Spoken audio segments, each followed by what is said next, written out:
Answer writing जब आप करोगे तो आपको सबसे सिर्फ आंसर लिखना इंपॉर्टेंट नहीं है, आंसर्स को इवैल्यूएट करना भी बहुत ज़्यादा इंपॉर्टेंट है।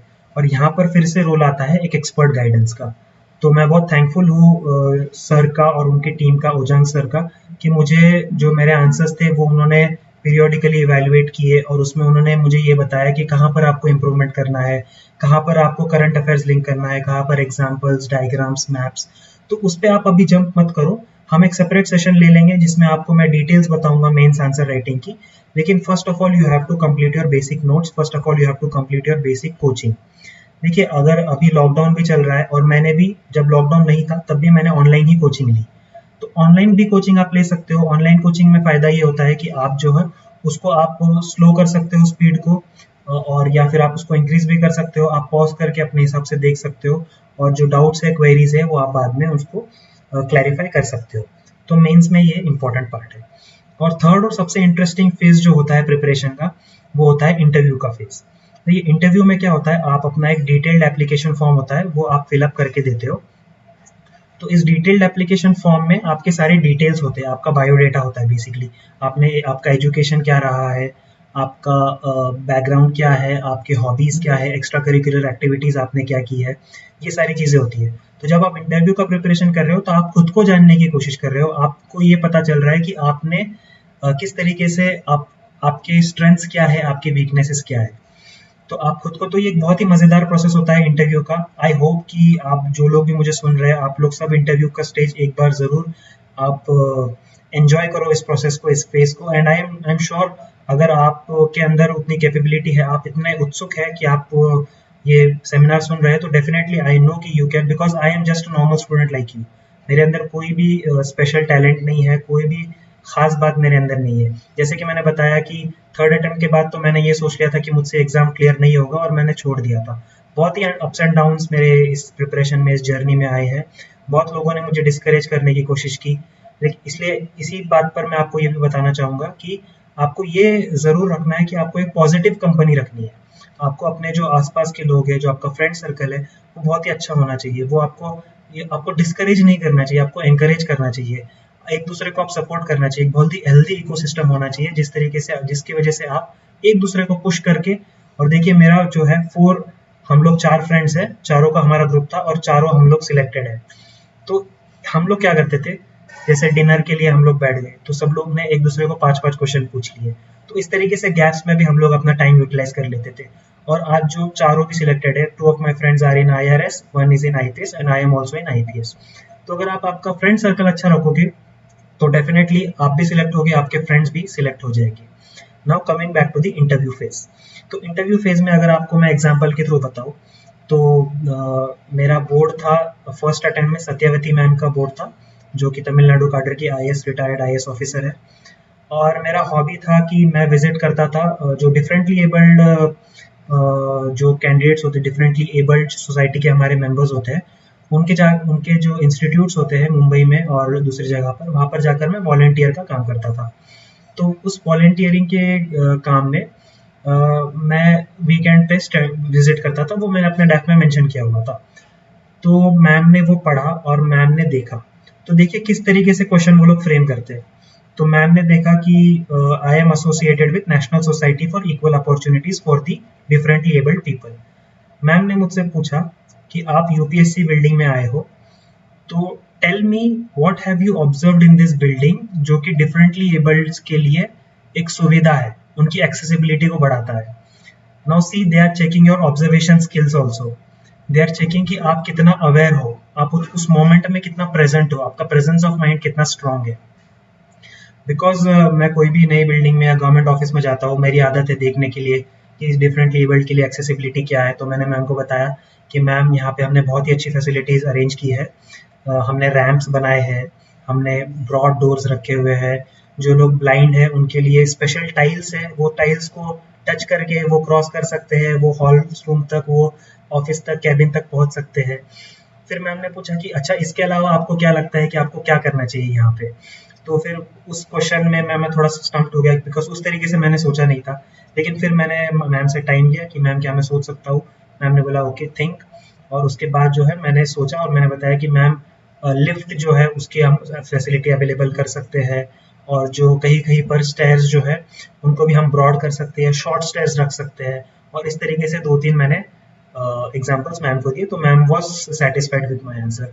तो बोलने का मतलब ये है कि किस तरीके से आपके ऑब्जर्वेशन स्किल्स, आपका क्रिटिकल थिंकिंग, आपका एनालिटिकल अप्रोच, ये भी बहुत ज़्यादा इंपॉर्टेंट है। ऐसा नहीं है कि आपने 10-15 बुक्स पढ़ ली और आप एग्जाम दे दिए और आप पास होकर सिलेक्ट हो गए। नहीं, आपका पर्सनैलिटी डेवलपमेंट इसमें बहुत ज़्यादा इंपॉर्टेंट है। और पर्सनैलिटी डेवलपमेंट के लिए आपको अलग अलग लोगों से इंटरेक्ट करना होगा, आपको प्रोफेशनल से, आपको सर्स से, आपके मेंटर्स से, गाइडेंस से इंटरेक्ट करना होगा, और आपको समझना होगा कि आपके स्ट्रेंथ्स क्या है, आपके वीकनेस क्या है। तो ये कंसेप्टर बैच जो है उसमें आपको ये सारी चीज़ें आपको जो है इसमें बहुत सारी चीज़ें आपको सीखने मिलेंगी कि किस तरीके से आपके पर्सनैलिटी की जो स्ट्रेंथ्स है उसको आपको बाहर लाना है, उसको किस तरीके से आपको स्ट्रॉन्ग बनाना है अपने आप को। तो इसका मुझे बहुत ज़्यादा फ़ायदा हुआ था, और इंटरव्यू में भी मैं कंटिन्यूसली गाइडेंस लेता था, उसका भी मुझे I am really thankful to sir. So in short, this was my experience, this was my journey. 5 साल का मुझे फेज लग गया इस एग्ज़ाम को क्लियर करने में, बट आई एम थैंकफुल कि फाइनली मेरा सिलेक्शन हो गया है।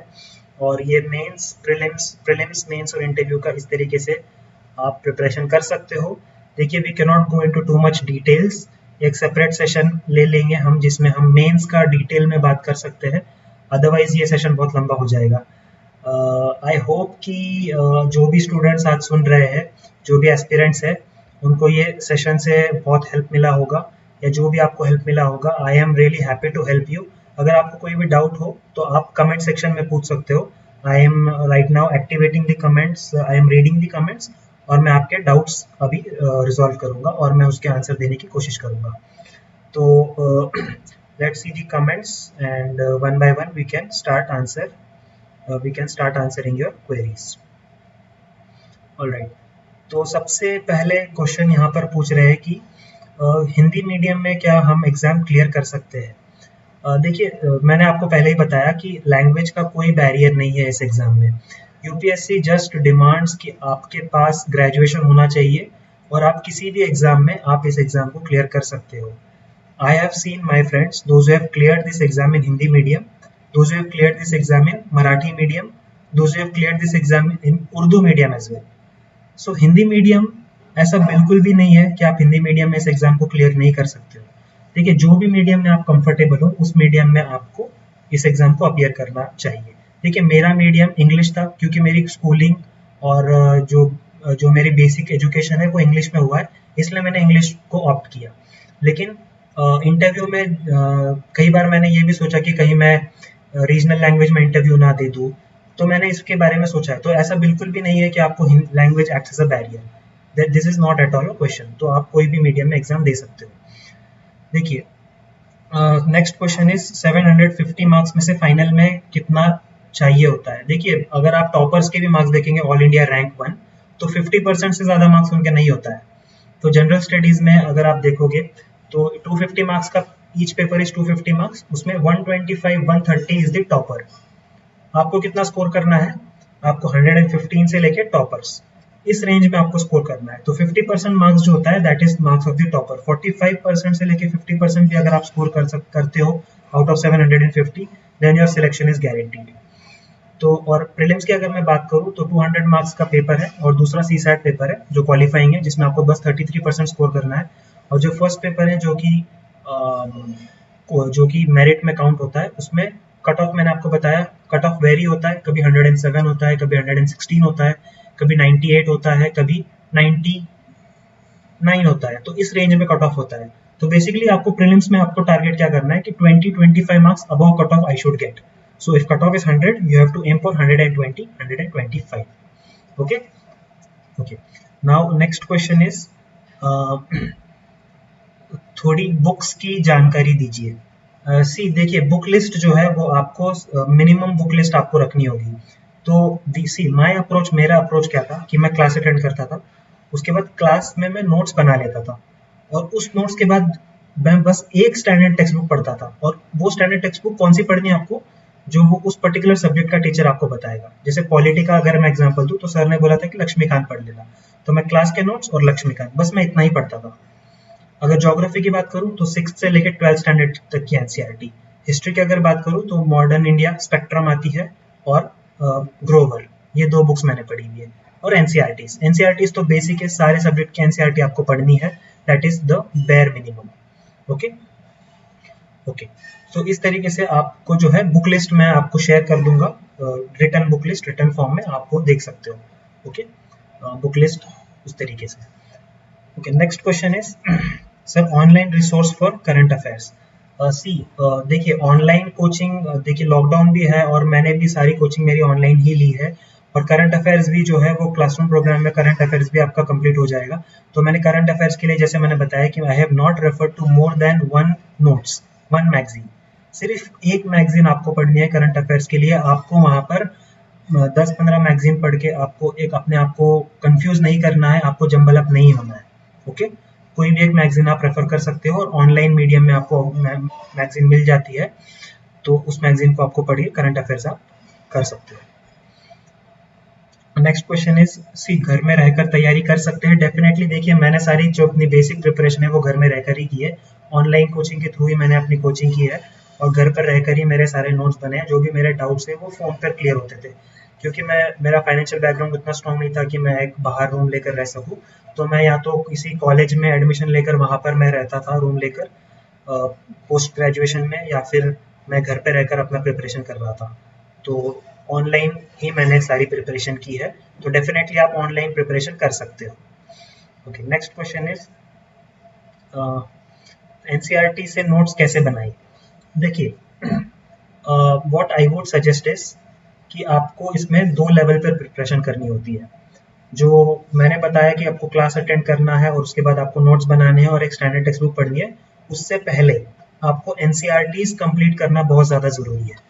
तो जो भी प्रिपरेशन कर, जो सोच रहा है, जो सोच भी रहा है कि मुझे प्रिपरेशन स्टार्ट करना है, the first and most important thing is go and start reading NCERTs, NCERTs from 6 to 12 standards. कौन से सब्जेक्ट के एनसीईआरटी पढ़ोगे आप? वो सारे सब्जेक्ट्स जो कि सिलेबस में मेंशन है। सिलेबस आपको यूपीएससी की वेबसाइट से या फिर सर के जो वेबसाइट है उससे आपको मिल जाएगी। तो वो उस वेबसाइट से आपको सिलेबस आप डाउनलोड करिए, उसमें जो भी सब्जेक्ट्स है उसके 6 से लेकर 12 स्टैंडर्ड तक की सारी एनसीईआरटी पढ़िए।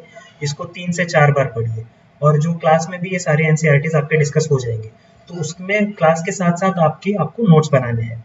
Okay, you don't have to make separate notes. एक देखो, अगर आप क्या करोगे, एनसीईआरटी का एक नोट्स बना लिया हिस्ट्री का, क्लास का एक नोट्स बना लिया हिस्ट्री का, स्पेक्ट्रम का एक नोट्स बना लिया हिस्ट्री का, तो जंबल हो जाएगा।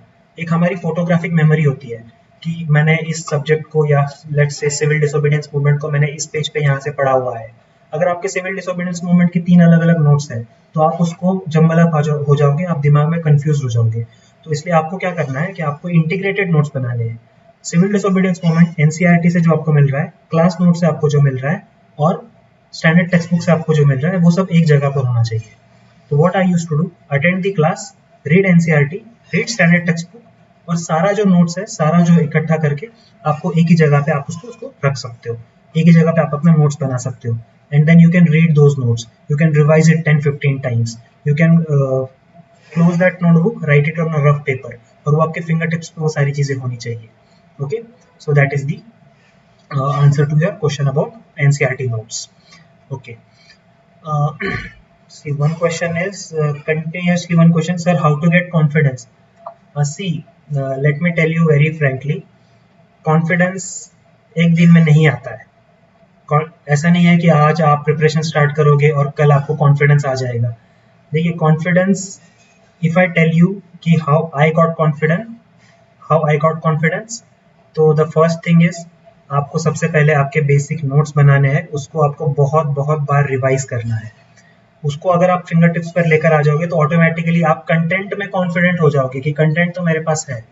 ये बुक में से अगर मुझे कोई भी कुछ भी पूछ लेगा तो definitely I can answer you. मुझे आप रात में 3 बजे 4 बजे उठाकर पूछ लीजिए, I can answer that question. तो इस तरीके से कंटेंट का कॉन्फिडेंस आपको आ जाएगा। That is one part. Second part is आपके पर्सनैलिटी में कॉन्फिडेंस कैसे आएगा। देखिए पर्सनैलिटी में कॉन्फिडेंस आने के लिए आपको थोड़ा वाइड रीडिंग करने की जरूरत है।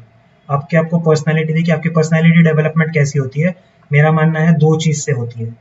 The person you are today and the person you will be after 5 years will depend on 2 things, the people you meet and the books you read. So meet good people meet interesting people, उनसे अच्छी बातें discuss करो, उनसे सीखने की कोशिश करो, and read good books. आपकी रीडिंग जो है उसको आपको सिर्फ रिस्ट्रिक्ट नहीं करना है यूपीएससी प्रिपरेशन से, आपको एक वाइड रीडिंग होनी चाहिए, आपको क्रिटिकल थिंकिंग, एनालिटिकल एबिलिटी आपको डेवलप करनी है। तो जो नॉन फिक्शन बुक्स है वो आपको रीड करने होंगे, तो वो बुक्स आप रीड करोगे तो आपका जो थॉट प्रोसेस है वो ब्रॉडन होगा, आपका माइंड ब्रॉडन होगा, और उसके बेसिस पे आपका जो क्रिटिकल थिंकिंग एबिलिटी है वो डेवलप होगी और डेफिनेटली आपको कॉन्फिडेंस आएगा। ओके सर, ग्रेजुएशन में कौन से सब्जेक्ट्स हेल्पफुल होंगे? देखिए ग्रेजुएशन जो लोग अंडर ग्रेजुएट है वो लोग अगर अभी से प्रिपरेशन करोगे तो that is much more helpful, वो आपके लिए एक बहुत बड़ा एडवांटेज होगा। और ग्रेजुएशन में अगर आपका वो सब्जेक्ट है जो कि ऑप्शनल सब्जेक्ट आप लेना चाहते हो तो that is an added advantage. For example अगर आप पॉलिटिकल साइंस में ग्रेजुएशन कर रहे हो तो पॉलिटिकल साइंस आप ऑप्शनल चूज कर सकते हो।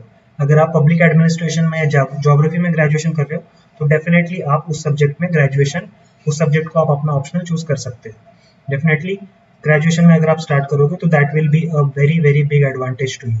तो ग्रेजुएशन में आप क्या करोगे, आप अपना ग्रेजुएशन का स्टडी तो करोगे लेकिन उसके साथ साथ ओवरलैप के साथ साथ आपका ऑप्शनल सब्जेक्ट भी प्रिपेयर हो जाएगा।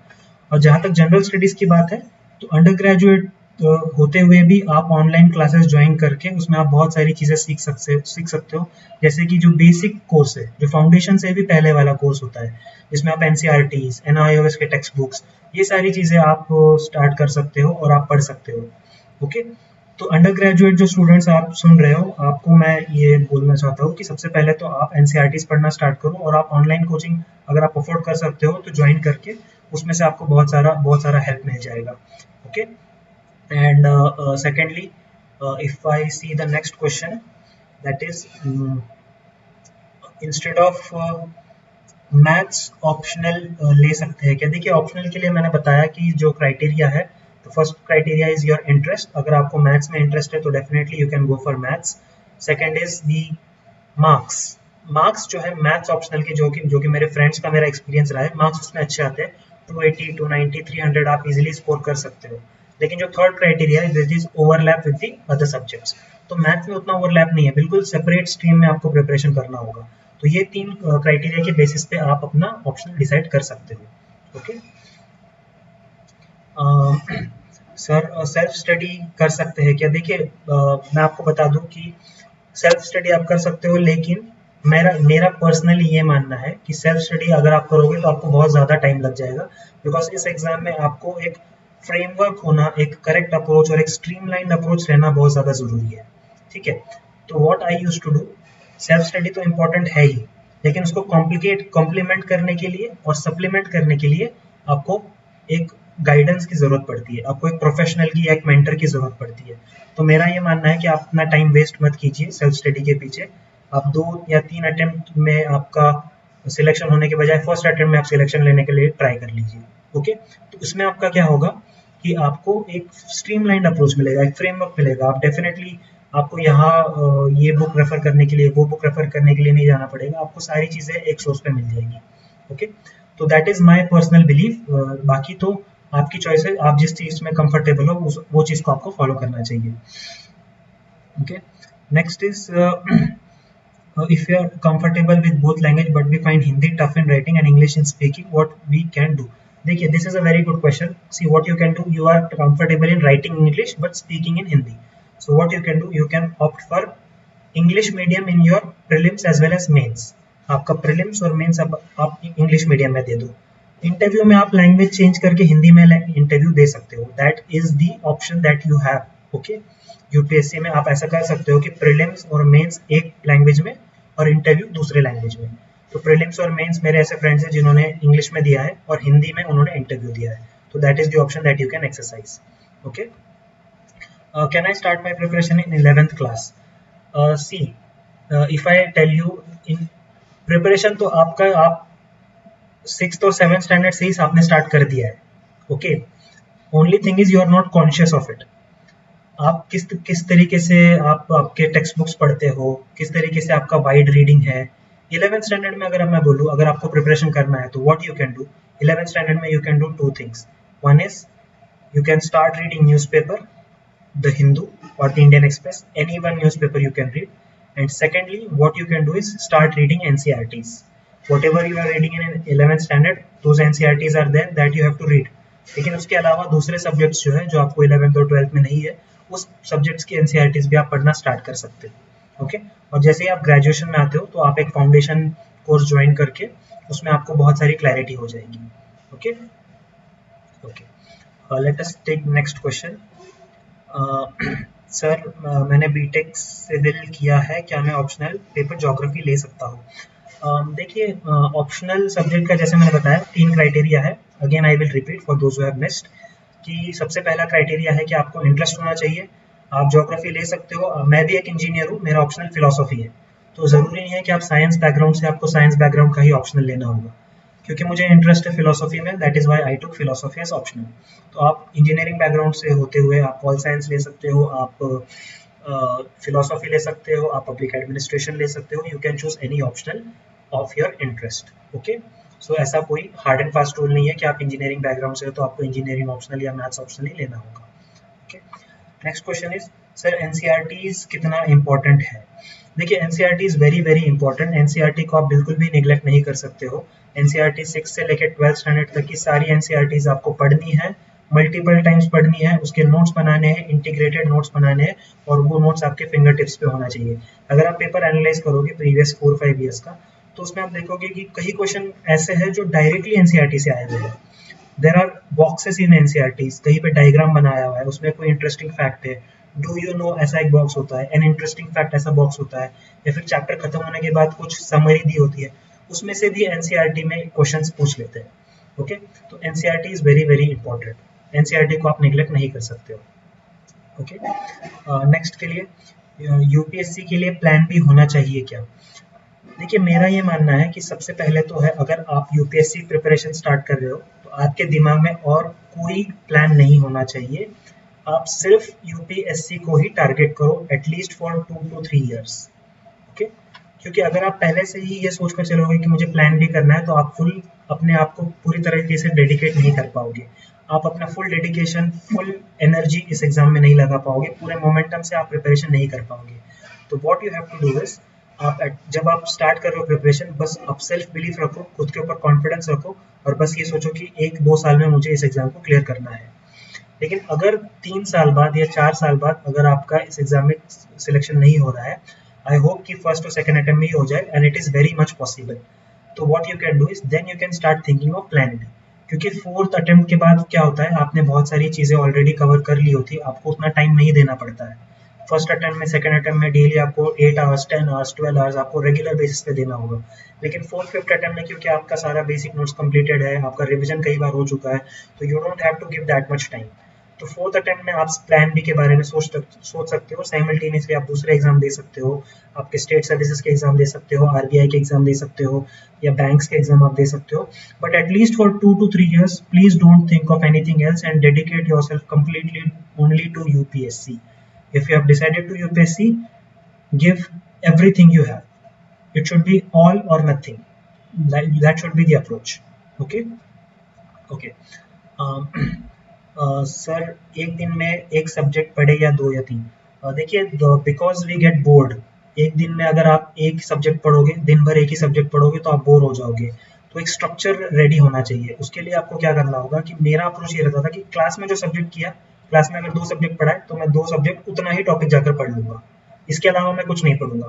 देखिए, स्कूल डेज से हमको ये बताया जाता है, पेरेंट्स बताते हैं, टीचर्स बताते हैं कि जिस दिन स्कूल में जो पढ़ाया जाए वही पढ़ लेना चाहिए. लेकिन बचपन से लेकर आज तक हमने कभी किया नहीं, और बचपन से लेकर रिजल्ट भी हमारे एवरेज ही आए हैं.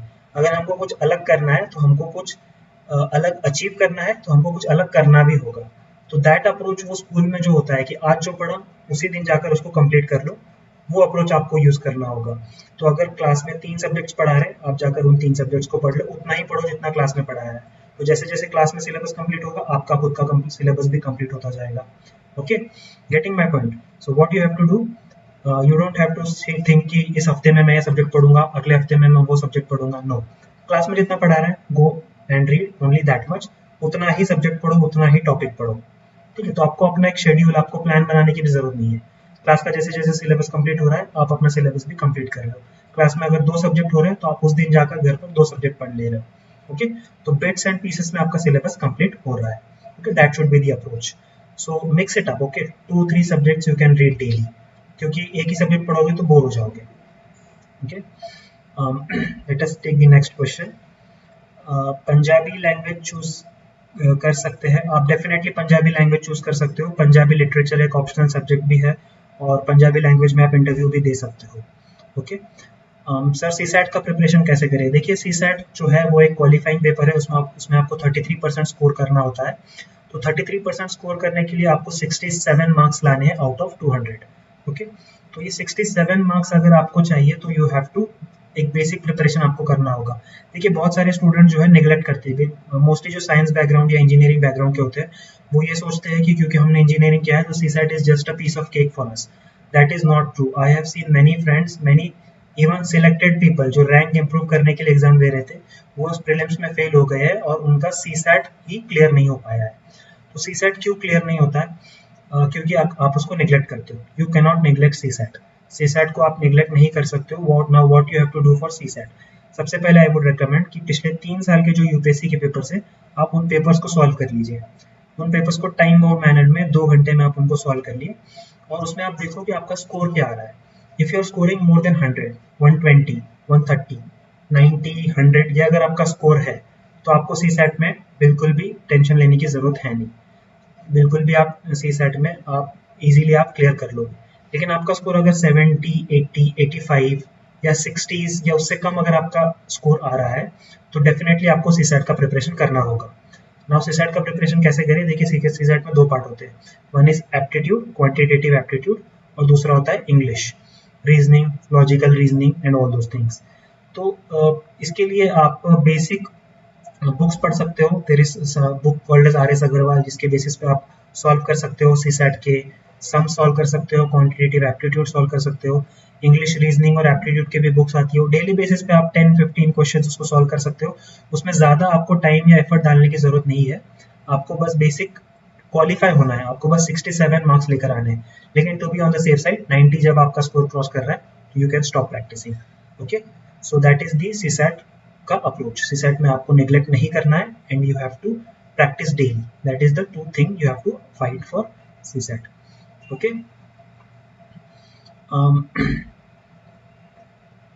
क्वेश्चन इज 18 आवर्स स्टडी करके यूपीएससी क्लियर किया जा सकता है क्या? देखिए 18 hours is humanly impossible. I don't personally know any selected candidate. कोई भी मेरा फ्रेंड नहीं है जिसने 18 आवर्स स्टडी किया है. Maximum you can study is 10 to 12 hours, 12-13 hours. इससे ज़्यादा ह्यूमनली पॉसिबल नहीं है. ओके और प्रोडक्टिव जो स्टडी होता है जिसमें आप कुछ सीखते हो, जिसमें आप बहुत ज़्यादा एक्टिव होते हो, that is only 8 to 10 hours. 8 hours से ज़्यादा आप स्टडी नहीं कर सकते हो. Okay so don't go for 18 hours, 20 hours. आप एक दिन कर सकते हो लेकिन उसके बाद आप पूरा वीक जो है आप सोने में ही गुजारोगे. Okay so that is not the correct approach. 8 hours, 10 hours that is the correct approach. I used to study 8 hours daily. 8 hours से ना 1 घंटा, लेकिन वो जो 8 आवर्स है that is very very productive. उसमें 1 मिनट भी जो है मैं बिल्कुल भी टाइम वेस्ट नहीं करता था. डिस्ट्रैक्शन नहीं. Mobile used to be switched off in my drawer and only me and my books and my laptop. That is the only thing that used to be there. Okay, so that is the approach that you can keep. Okay, old NCERT or new NCERT. देखिए some subjects you can refer old NCERT like history, ancient and medieval history. बाकी जो दूसरे subjects है geography और उसके लिए आपको new NCERT पढ़नी होगी. और न्यू NCERT से क्वेश्चंस आ रहे हैं डेफिनेटली प्रीलिम्स में. Every year 3-5 questions will be directly from new NCERT. तो न्यू NCERT डेफिनेटली आप पढ़ो. ओल्ड NCERT हिस्ट्री के लिए आप पढ़ लो, लेकिन बाकी जो दूसरे सब्जेक्ट्स हैं उसके लिए आप डेफिनेटली न्यू NCERT पढ़ो. ओल्ड NCERT के पीछे आप पढ़ने की जरूरत नहीं है आपको. Okay okay next question is आपको बुक लिस्ट सी आई हैव सेट की बुक लिस्ट मैं आपके साथ शेयर कर दूंगा. If I start discussing the book list then it will be too long. Okay तो बुक लिस्ट में शेयर कर दूंगा definitely. That is not a thing to worry. Okay so I think we have covered sufficient number of questions. और अभी questions जो है वो repeat हो रहा है. और मेंस के जो भी क्वेश्चंस है I think we can take a separate seminar. उसमें हम आंसर राइटिंग प्रैक्टिस कैसे करना है, मेंस का आपको अप्रोच कैसे रहना है, वो सारी चीज़ें हम डिस्कस कर लेंगे. तो thanks a lot for watching and I wish you all the best and I hope कि विद इन 1 or 2 year आप इस साइड होगे और आप इसी तरह और स्टूडेंट्स को गाइड करते रहोगे. My best wishes with you. All the best. And if you need anything I will be sharing my details, contact details. उस पर आप मुझे कॉन्टैक्ट कर सकते हो. और सर ओजांग सर और उनकी टीम को भी मैं थैंक करना चाहूँगा, उनका जो रोल रहा है मेरे सिलेक्शन में. और उनके भी आप टच में रहिए, उनसे भी आप गाइडेंस लेते रहिए, because that will be very much helpful for you. Okay, thanks a lot.